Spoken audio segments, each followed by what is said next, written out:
man accompanying you. He said he is sad.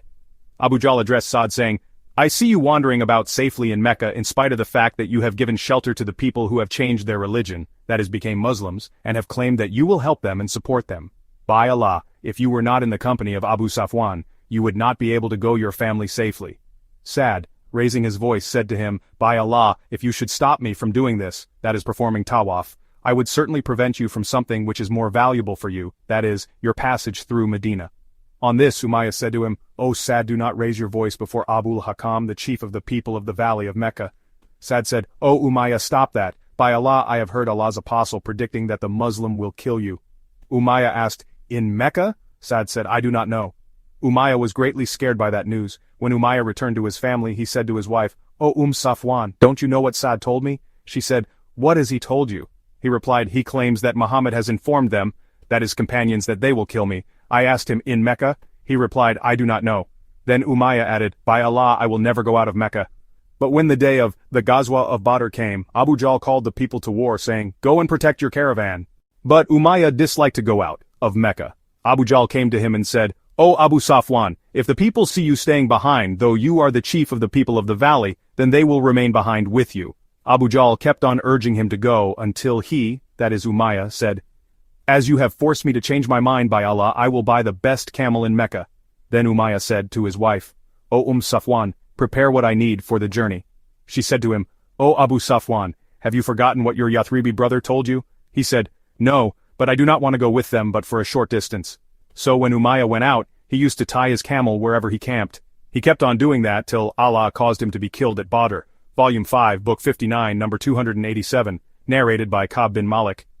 I never failed to join Allah's apostle in any of his Ghazawat except in the Ghazwa of Tabuk. However, I did not take part in the Ghazwa of Badr, but none who failed to take part in it was blamed.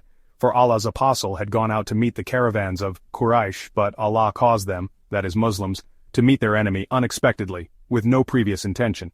Volume 5, Book 59, number 288, narrated by Ibn Masud. I witnessed al-Miqdad bin al-Aswad in a scene which would have been dearer to me than anything had I been the hero of that scene. He, that is al-Miqdad, came to the Prophet while the Prophet was urging the Muslims to fight with the pagans. Al-Miqdad said, We will not say as the people of Moses said, Go you and your Lord and fight you two, 5.27, but we shall fight on your right and on your left and in front of you and behind you. I saw the face of the Prophet getting bright with happiness, for that saying delighted him. Volume 5, Book 59, number 289, narrated by Ibn Abbas. On the day of the Battle of Badr, the Prophet said, O Allah, I appeal to you to fulfill your covenant and promise. O Allah, if your will is that none should worship you, then give victory to the pagans. Then Abu Bakr took hold of him by the hand and said, This is sufficient for you. The Prophet came out saying, Their multitude will be put to flight and they will show their backs. 54.45. Volume 5, Book 59, number 290, narrated by Ibn Abbas. The believers who failed to join the Ghazwa of Badr, and those who took part in it, are not equal in reward. Volume 5, Book 59, number 291, narrated by Al-Bara I and Ibn Umar were considered too young to take part in the Battle of Badr. Volume 5, Book 59, number 292, narrated by Al-Bara I and Ibn Umar were considered too young to take part in the Battle of Badr, and the number of the emigrant warriors were over 60 men, and the Ansar were over 249. Volume 5, Book 59, number 293, narrated by Al-Bara. The companions of the Prophet Muhammad who took part in Badr told me that their number was that of Saul's, that is Talut's, companions who crossed the river of Jordan with him, and they were over 310 men. By Allah, none crossed the river with him but a believer. See Quran 2, 249, Volume 5, Book 59, number 294, narrated by Al-Bara Way. The companions of Muhammad used to say that the number of the warriors of Badr was the same as the number of Saul's companions who crossed the river of Jordan with him, and none crossed the river with him but a believer, and there were over 310 men. Volume 5, Book 59, number 295, narrated by Al-Bara. As below, Hadith 295. Volume 5, Book 59, number 296, narrated by Al-Bara. We used to say that the warriors of Badr were over 310, as many as the companions of Saul who crossed the river with him, and none crossed the river with him but a believer. Volume 5, Book 59, number 297, narrated by Abdullah bin Masud. The Prophet faced the Kaaba and invoked evil on some people of Quraysh, on Shaiba bin Rabia, Utbah bin Rabia, Al-Walid bin Utbah, and Abu Jahl bin Hisham. I bear witness by Allah that I saw them all dead, putrefied by the sun, as that day was a very hot day. Volume 5, Book 59, number 298, narrated by Abdullah, that he came across Abu Jahl while he was on the point of death on the day of Badr. Abu Jahl said, "You should not be proud that you have killed me, nor I am ashamed of being killed by my own folk." Volume 5, Book 59, number 299, narrated by Anas as below, Hadith 300. Volume 5, Book 59, number 300, narrated by Anas. The Prophet said, "Who will go and see what has happened to Abu Jahl?" Ibn Masud went and found that the two sons of Afra had struck him fatally, and he was in his last breaths. Abdullah bin Masud said, "Are you Abu Jahl?" and took him by the beard. Abu Jahl said, "Can there be a man superior to one you have killed, or one whom his own folk have killed?"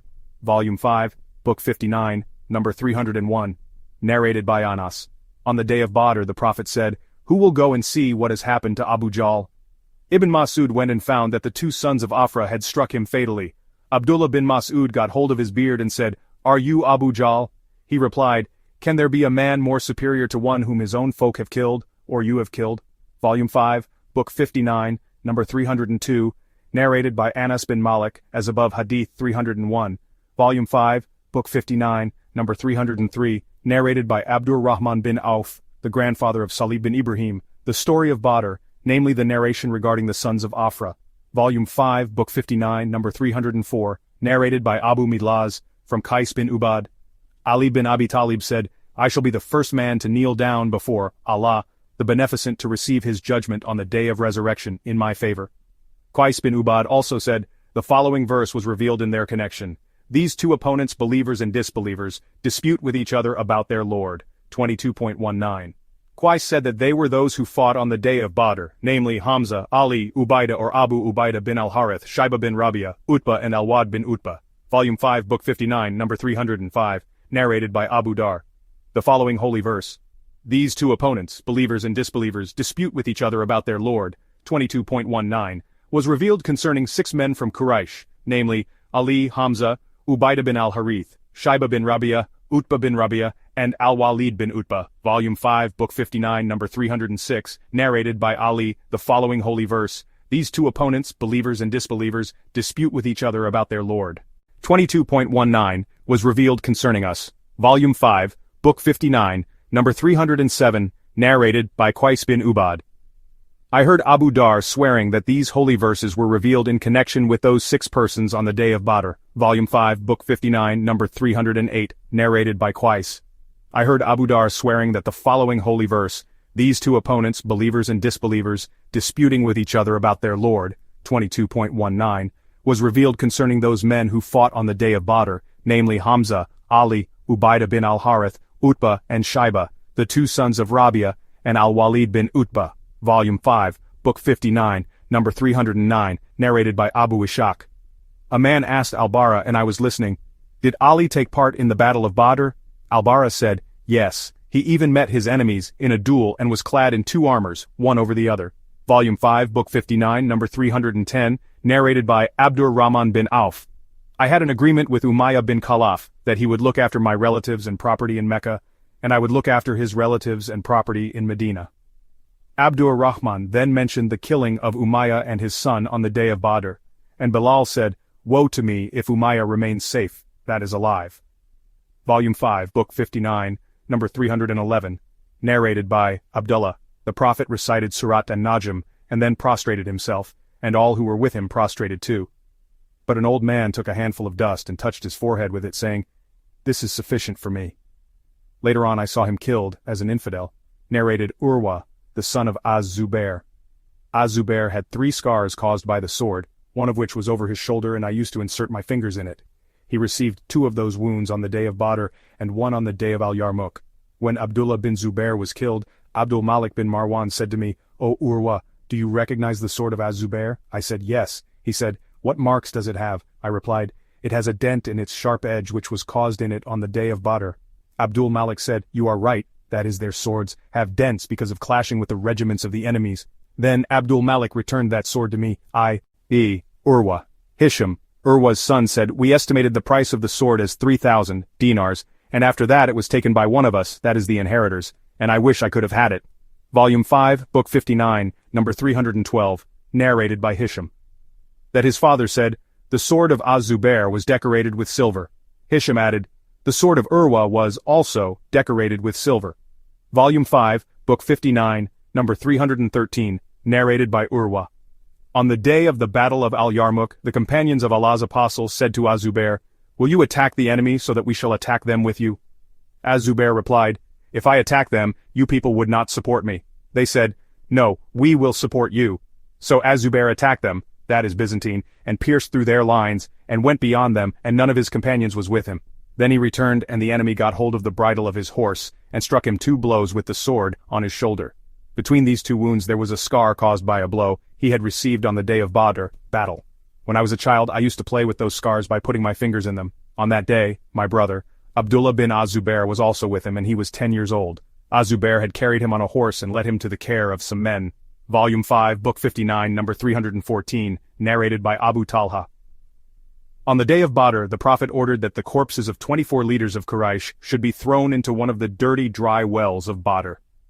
It was a habit of the Prophet that whenever he conquered some people, he used to stay at the battlefield for 3 nights.